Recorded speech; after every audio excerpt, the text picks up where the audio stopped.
It's time to eat! Look at that amazing burger and ribs. Oh my god.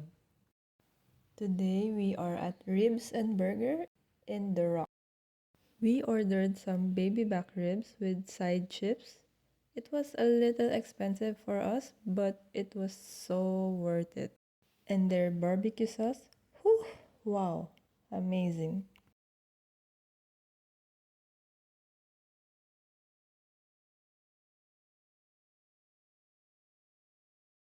And of course, I have to try their Butcher's Original burger too.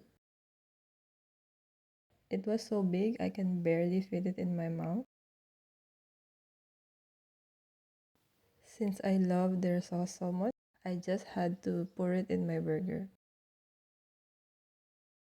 As usual, me and Eileen shared this meal, half a burger and half a ribs, and both dishes were absolutely amazing and we're definitely coming back here. So guys, we'll just enjoy our burgers and ribs and see you on our next vlog. Bye!